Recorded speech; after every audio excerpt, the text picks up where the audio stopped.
pecado. Quiero tocarle este tema antes de cerrar. Hoy un corto el mensaje, solo tengo media hora. Bendito sea el nombre del Señor. 30 minutitos. Y es con relación a la obsesión. Muchas por las redes sociales, por medio de los TikTok, podemos ver en el Facebook y todas las redes sociales, te hablan acerca de lo que es la libertad, pero la verdad verdadera, como queriendo decirte, de la manera como ellos se expresan sin conocimiento de lo que es la verdadera libertad. Pero dice la palabra del Señor en segunda de Pedro 2:19, quiero que se vayan allá, porque aquí vamos a impartir este esta introducción. Dice que les prometen libertad y son ellos mismos esclavos de corrupción, porque el que es vencido por alguno es hecho esclavo del que lo venció. Ciertamente, si habiéndose ellos escapado de la contaminación del mundo por el conocimiento del Señor y la salvación de Jesucristo, enredándose otra vez en ella son vencidos, su postrer estado viene a ser peor que el primero. Hay una parte de la Escritura cuando el Maestro, el Señor Jesucristo, les dijo que el espíritu inmundo, cuando sale del hombre, va a lugares secos y sin reposo, buscando reposo, pero no lo encuentra. Dice que él piensa y dice: ¿qué haré? Volveré a la casa de donde salí. Cuando regresa, la encuentra adornada, limpia, y va y busca 7 demonios peores que él y entran en aquella persona. Dice que el último estado, la última condición de vida de este hombre viene a ser peor que el primero. ¿A qué me refiero cuando vengo y traigo esta parte del tema? Es porque si, si, si tú no has permitido que el Señor se haga cargo de tu vida para libertarte de esa mala manera que tenías de vivir, y crees o pretendes también realizar ese mismo modelo aquí en el Evangelio, aquí en el cristianismo, creo que estás perdiendo el tiempo. Creo que realmente no has conocido la esencia del amor de Dios. Creo que no has entendido el propósito de Dios en tu vida, y es lo que nosotros queremos traerte en esta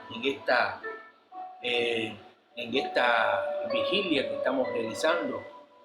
La idea es que puedas recapacitar, que puedas comprender que tienes necesidad de Dios, que todos tenemos la necesidad de acercarnos al Señor y soltar esas cargas a Él, para que sea Dios quien nos libre, que nos liberte de esas cadenas.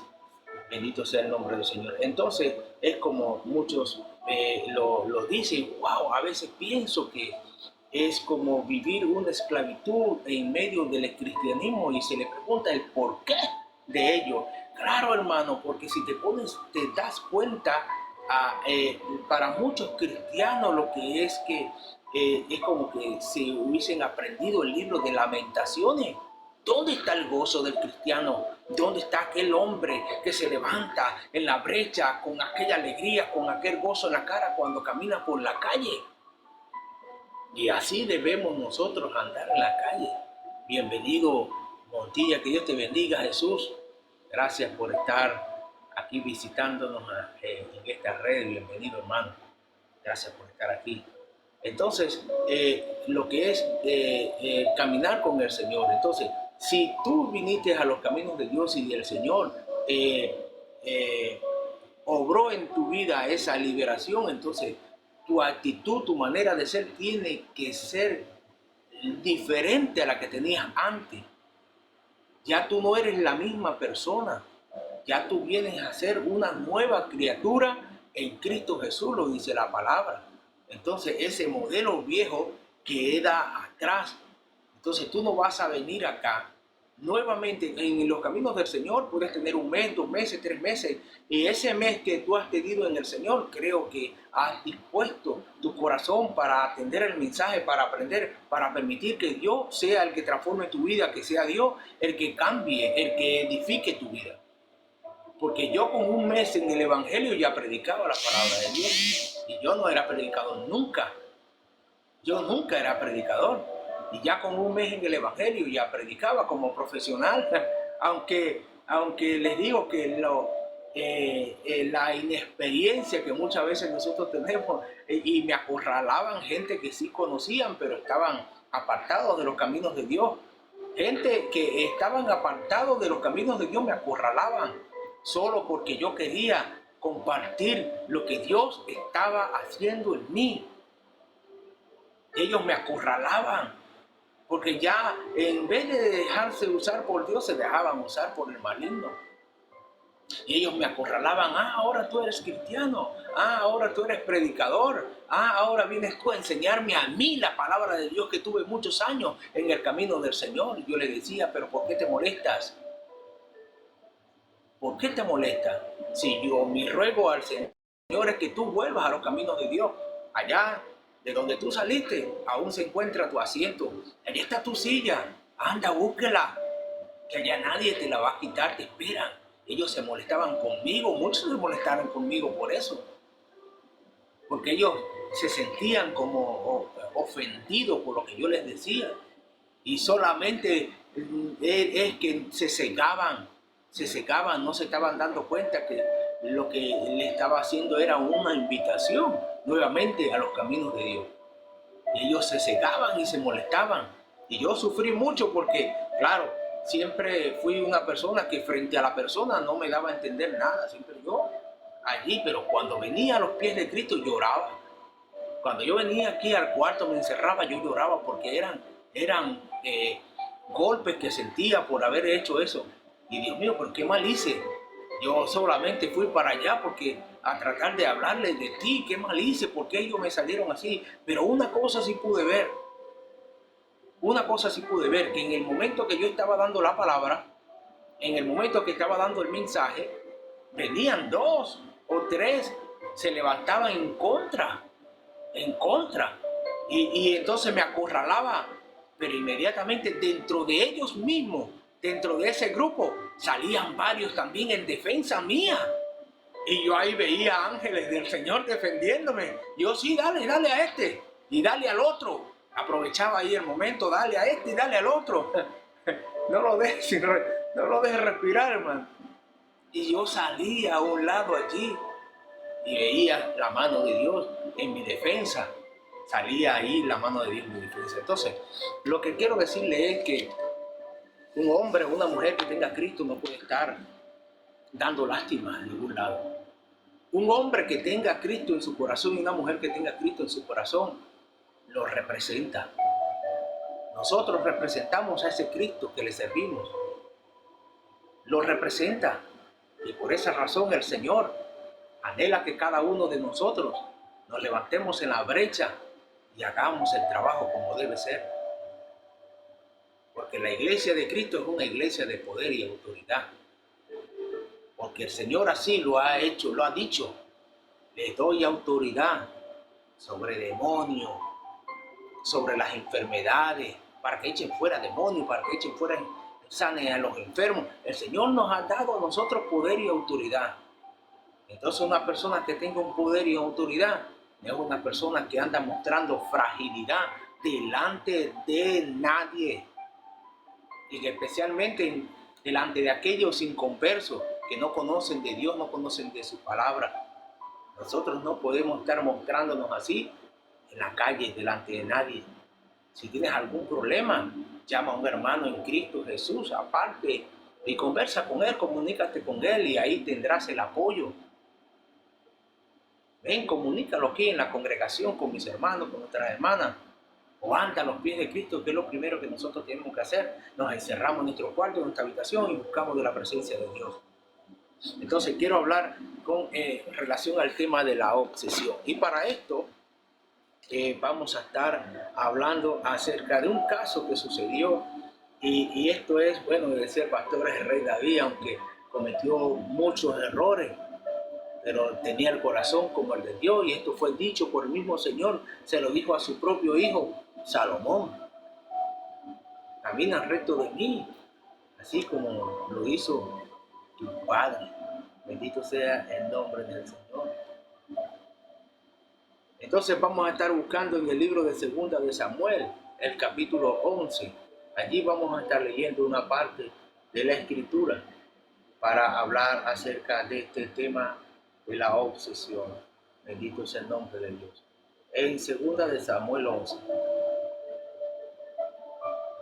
Y leemos palabra de Dios bajo la bendición del Padre, del Hijo y del Espíritu Santo. Dice así: aconteció al año siguiente, en tiempo que salen los reyes a la guerra, que David envió a Joab y con él a sus siervos y a todo Israel, y destruyeron a los amonitas y sitiaron a Rabá, pero David se quedó en Jerusalén.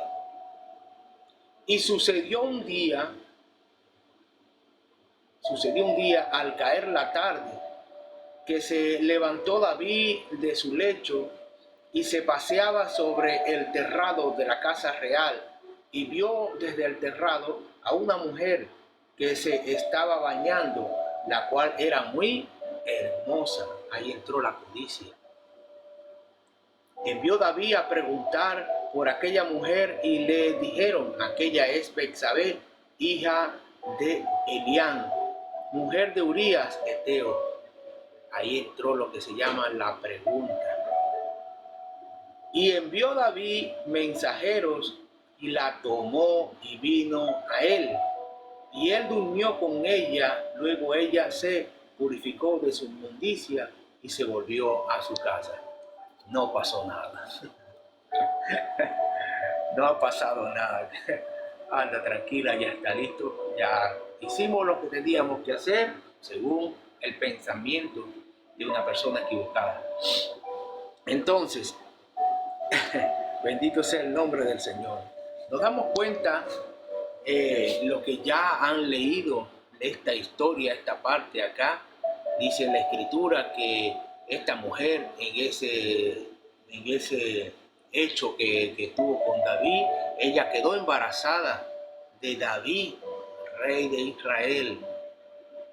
Y entonces quedó embarazada, y David, al darse cuenta de este embarazo, él quiso tapar ese pecado allí, como hace el gato cuando realiza su necesidad, y quiso tapar allí esa parte. Pero la hedionde, eso da con los días, y siempre va a estar allí el pecado.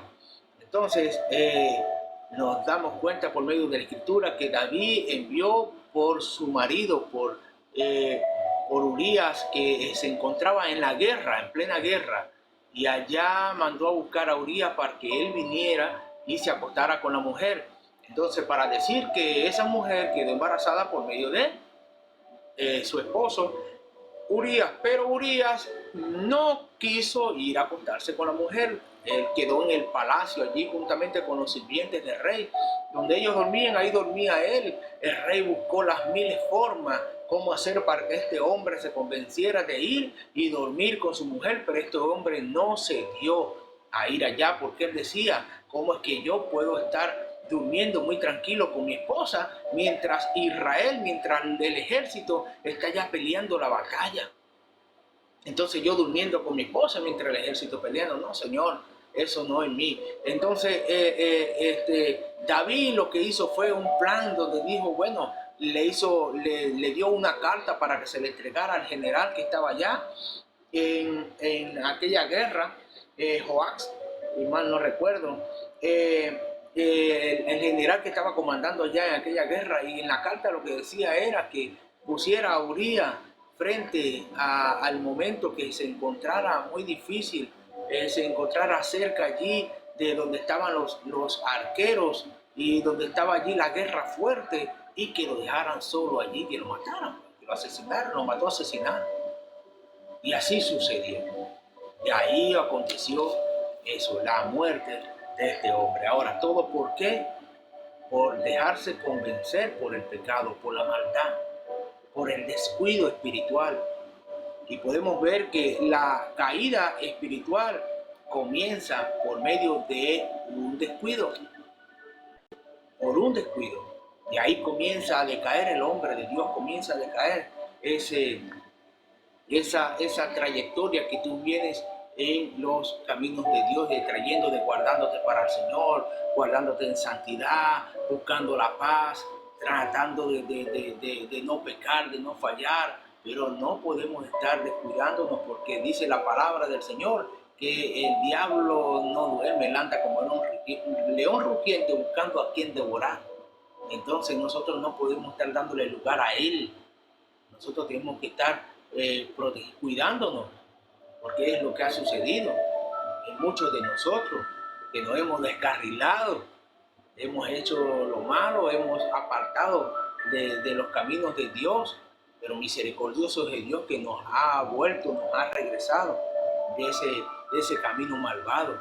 Bendito sea el nombre del Señor. Entonces, un momento de ocio llega el tentador, un momento de ocio, un momento de descuido. El rey David debía haber estado en la guerra, él debía haber estado peleando aquella guerra, pero él prefirió quedarse en el palacio. Él prefirió quedarse allí, en ese palacio. Bendito sea el nombre del Señor. Dice, muchas caídas espirituales comienzan en momentos de ocio. Es allí donde llega la oferta de Satanás. Podemos ver en el verso número 2, en la cual que le ofreció el enemigo a este rey. Dice que cuando él se paseaba, bendito sea el nombre del Señor, cuando él se paseaba allí por aquel terrado, lo que le mostró el enemigo fue aquella mujer desnuda, aquella, como lo dicen muchos de nosotros acá, aquella fruta madura. Ya estaba dispuesta a aquel fruto, estaba allí, eso fue lo que le mostró el enemigo. Eso lo hizo también en aquel huerto del Edén. Eso lo hizo en el huerto del Edén.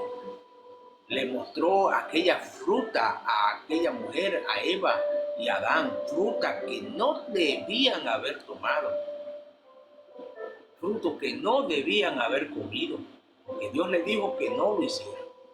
Y ellos sí, ellos encantados de la vida, buscando lo que no se le había perdido. Bendito sea el nombre del Señor. Entonces, ¿qué le ofreció el enemigo a David? Él codició a aquella mujer. Él la miró, la codició y pecó con ella primeramente en su corazón. Pecó con ella primeramente en su corazón. Al mirarla, al quedar allí observándola, al quedar allí buceándola, como dice uno por acá. Bendito sea el nombre del Señor, pero él no se dio cuenta que era la trampa del enemigo. Estaba cayendo en ese juego, en esa trampa que el enemigo tenía allí guardado para él. Entonces dice, el rey tuvo una obsesión. Y la obsesión que tenía este rey era lograr el objetivo de acostarse con esa mujer. La miró y la flechó. Ella es mía, ella será mía. Y ahí es donde viene el gran descuido de un hombre, de una mujer, no precisamente de los hombres, también de las mujeres que comienzan a visualizar, a codiciar a otros hombres. Y empieza, wow, él sí es fuerte, wow, él se dedica a un gimnasio, así como el hermano Edward. No, hermano, yo no me dedico a un gimnasio. Yo ahorita quedé para dar clase. Entonces se dedica a un gimnasio y comienzan los hermanos, las hermanas a estar comenzando a estar viendo lo que no se debe. ¿Sabe algo? Un eslabón comienza a clavarse en tu corazón y eso queda ahí. Y el enemigo, que tú no lo estás viendo, ya te atrapa por ahí. Porque va conociendo, tú le vas demostrando a él lo justo, ese deseo que están haciendo en tu corazón, y por ahí él se va metiendo hasta atraparte. Él se va metiendo ahí hasta atraparte. Bendito sea el nombre del Señor. Dice la Escritura que el avisado ve el mal y se esconde. Proverbios 22:13. Aquella obsesión gobernó la vida hasta que cometió el pecado. Vemos que David se obsesionó tanto que no lo dejó tranquilo, sino que dice la Escritura que él mandó a buscar a aquella mujer. En ese momento se cegó. En ese momento él no se dio cuenta de la investidura que tenía un hombre ungido por el Señor. El hombre ungido, el salmista, el hombre entregado, el hombre con el corazón como el de Dios, ve todo lo que lo llevó a él solamente por estar con una mujer que no era la de él. Pero dice que al pasar el tiempo, este hombre murió. Urías murió en la guerra. Cuando la mujer, dice la Escritura, les invito a leer todo el capítulo. Les invito a leer todo el capítulo. Cuando la mujer escuchó la noticia de que su esposo había muerto, ella hizo luto. Ella realizó eso. Hizo luto por lo que había sucedido. Pero entonces ahí donde aprovechó David, sin importarle nada, hermano, porque ahí no estaba importando nada. Murió otro soldado más. ¿Cuál es el problema? Para él era así. Para él era así. Y entonces él la tomó porque hay una parte donde dice eso, que no podía haber descuidado a la viuda, y él la tomó. Vete, bueno, es una viuda y es joven y está bonita y me la recomendó el doctor. Y no podemos desampararla, hay que ayudarla y tráemela para el palacio. Pero ¿por qué no te trae a la ancianita aquella que se encuentra? No, hermano, tráeme a esta. Y entonces se la llevó al palacio. Y dice que nació un hijo. Y el hijo nace del pecado. El hijo nació. Para muchos leyendo la Biblia y la leen demasiado rápido que piensan que todo sucedió al mismo momentico, ¿no, hermano? La guerra no era al lado allí. La guerra era un trayecto largo y tenía el mensajero, iba caminos para ir y caminos para venir. Y pasaba un día, pasaba el otro, pasaban meses. Podemos comprender esa parte. La mujer dio a luz, estaba embarazada. La mujer dio a luz, la mujer tuvo su hijo. Y de pronto ella muy contenta, muy feliz con su hijo David. ¡Wow! Se parece a mí. Qué raro, debería parecerse a su padre. Y este muchacho se parece a mí. Claro, tú no eres el padre. ¡Wow! ¡Qué lindo! Mira los ojitos, mira la boquita, mira este niño. Pero quizás a David en ese momento se le había pasado por alto de que Dios lo estaba mirando. Y hay tantas cosas que le sucedieron a David que ellos ignoraron en esa parte allí, como cuando este hombre tocó el arca del pacto, ¿verdad? Cuando iban llevando el arca hacia allá, hacia Jerusalén, que el arca se movió, iba como a caerse, y este hombre lo tocó allí y murió. Después, bueno, hablaré acerca de esta parte de la palabra. Pero era porque dice la palabra del Señor que el pueblo de Dios estaba adorando, estaba alabando, estaba muy contento y adoraba fuertemente. Pero estaban haciendo las cosas incorrectas. Y es lo que sucede. La alabanza puede estar muy buena, la adoración puede estar muy buena, el mensaje puede estar muy bueno, pero si está fuera del margen de Dios, eso está malo. Porque lo que el hombre llama bueno, para Dios es malo. Y para lo que el hombre llama malo, para Dios es bueno. Porque si Dios te dice a ti que tú no puedes estar molesto con tu hermano, y te dice el Señor que vas a llevar la ofrenda y no la eches en el alfolí, sino déjala ahí y anda contenta Conténtate con tu hermano, después trae la ofrenda y llévala al alfolí. ¿Qué vas a esperar tú? Ah, no, yo no voy a ofrendar porque estoy molesto con mi hermano. Y si Cristo viene hoy, piensa tú que te vas a ir con el Señor. No deberías obedecer al Señor y inmediatamente y pedirle disculpas a tu hermano, a tu padre, a tu madre y estar bien con el Señor. No te conviene estar bien con el Señor. Entonces, esas alabanzas pudo estar muy buenas, el culto estaba muy bueno, estaban llevando el arca, pero ahí estaban haciendo las cosas a su manera, a su modo, no era al modo de Dios. Porque esa arca tenían que cargarla, era a hombro, y esa arca iba montado en un carro nuevo y la llevaba una yunta de bueyes. Unos bueyes era que llevaba, se dicen es así. La orden era, quien iba a cargar esa arca eran levitas, eran sacerdotes y lo cargaban a punta de hombro. Por eso esa arca llevaba unas varas a los lados, la cargaban a punta de hombro. Vemos lo que sucedió cuando Josué cruzó aquel río, que fue lo que le ordenó el Señor, cómo tenían que cargar esa arca, cómo tenían que pasar el arca. Cuando dieron la vuelta hacia Jericó, cómo cargaban el arca en un carro nuevo, una limusina. ¡Wow! ¡Qué lujo! ¿El Señor se complace de eso? No, hermano. Obediencia quiero y no sacrificio, dice el Señor. Es obediencia. Y eso fue lo que sucedió allí, por eso que murió este hombre. Por eso que murió este hombre. Y, pero le dije que eso queda en otro episodio, hermano. Bendito sea el nombre del Señor. Sí, porque es bueno, eso nos inspira. Pero estamos acá en esta parte de David, que le dije que cometió muchos errores, hubo muchas fallas allí. Pero entonces David pensó que Dios, quizás, como muchos de nosotros, no, pero esto no sucedió. O sea, no pasó nada. No pasó nada. Esta mujer tuvo su hijo. Wow, tenía ese sustico en mi corazón. Wow, yo decía, nace o no nace el niño. Wow, no nació, gloria a Dios. Eso significa que el Señor me perdonó.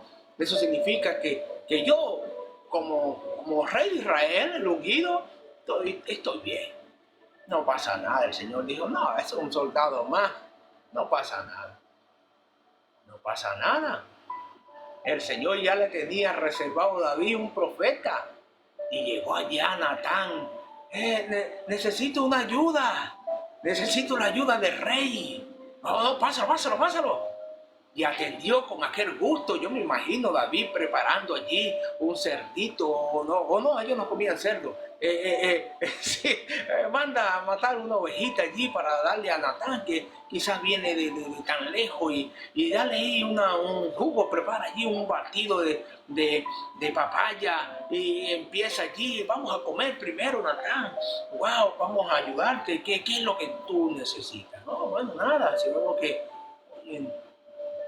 Y empieza Natán a echarle aquel cuento, ¿no?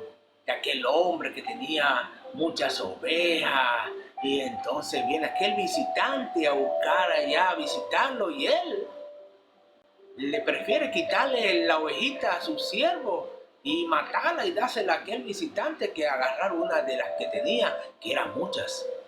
Y enseguida David se molesta y le dice, no, a ese hombre hay que matarlo. Mira esto, se le olvidó. Y ahí Natán le dice, ese hombre eres tú, wow. Yo pienso acá, me imagino el asombro de David. A cualquier persona que sufre del corazón ahí se muere de un infarto. Porque estos profetas del tiempo antiguo, wow, hermano, sí que esos disparaban cañones por esa boca. ¡Ese hombre eres tú! ¿Acaso? O sea, él pensaba que Dios se iba a complacer de lo que él hizo. Iba a pasar por alto eso. No, pero ya pasaron meses. Eso no, hermano. Dios nos ama tanto a nosotros. Dios nos ama tanto a nosotros que Él no va a dudar de meternos un pinchazo cuando sea el tiempo, cuando sea el momento, con tal de que nosotros enderecemos nuestros pasos. Porque Él nos ama. Y el plan de Dios no es permitir que ninguno de nosotros nos perdamos. Eso no es el propósito de Dios. Solo que nosotros nos ajustemos nuestros pasos y empecemos a caminar, a hacer su voluntad. Gloria a Dios. Le doy rapidito, hermano, solo 3 minutos. Cuénteme el tiempo. Gloria a Dios. El mensaje está bueno, pero respetamos el turno de cada quien. Entonces, momento de ocio ocasiona esta cosa. David se quedó, se distrajo, no fue al culto, se quedó en casa y metió a la vecina. ¿Por qué se aprovecha la vecina? La vecina tampoco va al culto, sino que viene a buscar el poquito de azúcar. Y no es nada más el azúcar, también se lleva el hombre. Y eso es un momentico nada más, un ratico. Pero ¿qué viene después? ¿Qué ocasiona esto? Le voy a contar rapidito qué es lo que ocasiona. El pecado oculto trae más pecado. Para empezar por ahí. Desciende a tu casa y acuéstate con tu mujer, le dijo a él a Urías, y esto porque Urías no quiso hacer caso, lo mandó a asesinar. Lo asesinó, cometió adulterio, se codició, adulteró, asesinó. O sea, fíjense eso, que una pequeña codicia, un pequeño momento de ocio, ocasionó todo este montón, toda esta montaña de pecados sobre este hombre, sobre David. ¿Qué ocasionó? Bueno, fíjense lo que ocasionó en su casa a sus hijos. El hijo Amnón violó a su propia hermana. Absalón asesinó a Amnón por lo que él hizo. Absalón murió colgado de sus cabellos porque estaba persiguiendo a su propio padre para quitarle la vida. ¡Wow! Y así se podrás imaginar, hermano. Primero, bueno, Dios tuvo que quitarle el hijo que había nacido en pecado. Se lo llevó. David luchó porque no sucediera, pero se lo llevó. Bendito sea el nombre del Señor. Pero todo, ¿por qué? Por él pensar que a Dios le había pasado por alto todas estas cosas. Dios lo conoce todo, Dios lo sabe todo. Por eso le envía a Natán para corregir a este hombre, porque Dios amaba tanto a David, así como ama a cada uno de nosotros, que Él nos trae como en este caso la vigilia, porque Él quiere romper cada cadena oculta, cualquier cosa que tengamos por allí. El Señor quiere limpiarnos a nosotros por completo, porque así nos quiere usar, con su poder, con su autoridad, para que nosotros no podamos estar temerosos a ningún señalamiento de la gente que se quiera levantar a estar señalando. No, yo soy un hombre del Señor, usted se calla la boca en el nombre de Cristo. Fuera de ahí, Satanás, liberta a ese hombre. Bueno, tenemos que levantarnos con la autoridad del Señor, con la autoridad que Dios nos ha dado. Bendito sea el nombre del Señor. Colocar en las manos a los enfermos, pero estos van a sanar. Entonces, tengamos cuidado con el pecado, puesto de manera que entra de esa manera sutil, pero al final, hermano, hace desastre en nuestra vida. Entonces, que Dios le bendiga, que Dios le guarde. Quisiera, si el pastor pudiera despedir de la oración para luego